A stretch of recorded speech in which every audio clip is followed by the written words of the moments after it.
गांधी को नोबेल नहीं मिला और मिलना भी नहीं चाहिए, क्योंकि गांधी का वो कद है कि अल्फ्रेड नोबेल को गांधी पुरस्कार मिलना चाहिए। हालांकि 1948 में गांधी की मृत्यु पर उनके सम्मान हेतु किसी को नोबेल नहीं दिया गया और भारत सरकार ने कभी गांधी को नोबेल देने की सिफारिश भी नहीं की, क्योंकि उनका कद इससे ऊंचा है।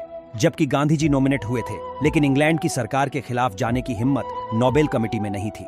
एक गुलाम देश के स्वतंत्रता सेनानी को यह इनाम मिलता तो इनाम वितरण के दिन ही माइक पकड़ के गांधी जी इंग्लैंड के अत्याचारों की बात करके इंग्लैंड की इज्जत की धज्जियां उड़ा देते। ये डर इंग्लैंड को आखिर तक रहा।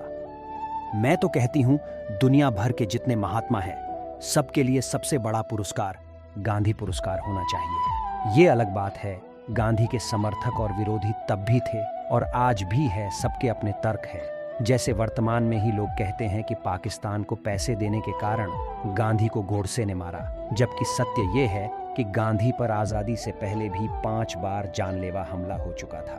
इधर कुछ सालों से उनके विरोधी भी समझ गए कि उन पर सीधा हमला करके उनकी ही हार है, इसलिए शातिर लोगों ने कुछ साल पहले गोडसे का महिमांडन शुरू किया, लेकिन उनकी इस मूर्खता से उल्टा उनकी ही फजीहत होती गई।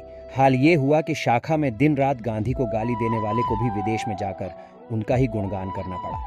इन्हें भी पता है कि गांधी का कद क्या है और मजबूरी देखिए, अपने ईस्ट गोडसे के लिए 2 शब्द भी नहीं निकाल सकते। आस्था पे ये पाबंदी विरले ही देखने को मिलती है। अब ये चाल 2 कौड़ी की साबित हुई, इसलिए नया दांव खेला। 2 अक्टूबर को लाल बहादुर शास्त्री के जन्मदिन को गांधी से ऊपर रखकर बधाई देना शुरू की। उन्हें लगा ऐसा करके वो गांधी के अस्तित्व को धुंधला कर देंगे, लेकिन ये पैतरा भी चला नहीं, क्योंकि गांधी का कद सिर्फ भारत तक ही सीमित नहीं है, जबकि लाल बहादुर शास्त्री के खुद आदर्श महात्मा गांधी थे। उन्होंने तो उनकी हत्या करने वाले संगठन की सबसे पहले आधिकारिक शिकायत दर्ज कराई थी।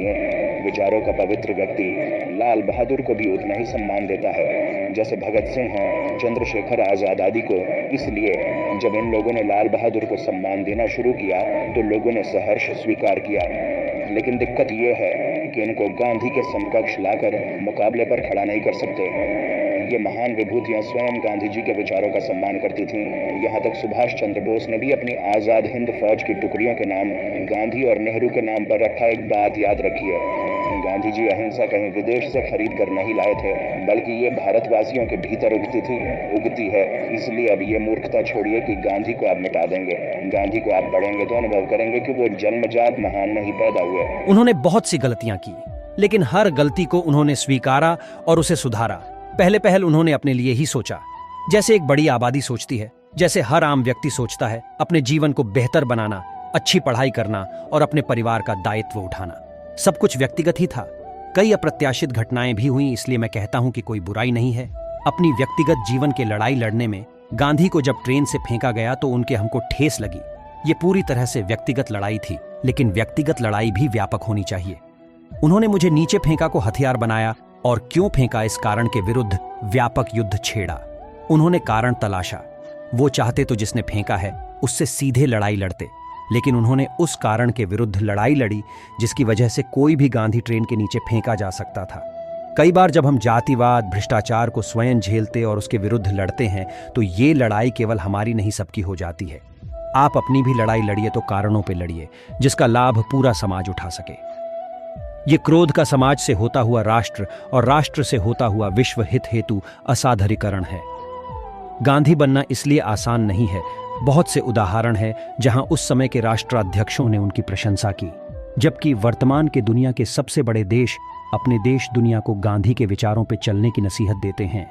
गांधी के विचारों को उनके जीवन काल में बहुत सम्मान मिला, जबकि वर्तमान में अपने ही देश में उनकी छवि को धूमिल करने की कोई कसर नहीं छोड़ी जा रही। वैसे भी किसी महान व्यक्ति को नीचा दिखाने के लिए सबसे पहले उसके चरित्र पर आक्षेप लगाया जाता है, और ये काम निम्न स्तरीय सोच रखने वाले करते हैं।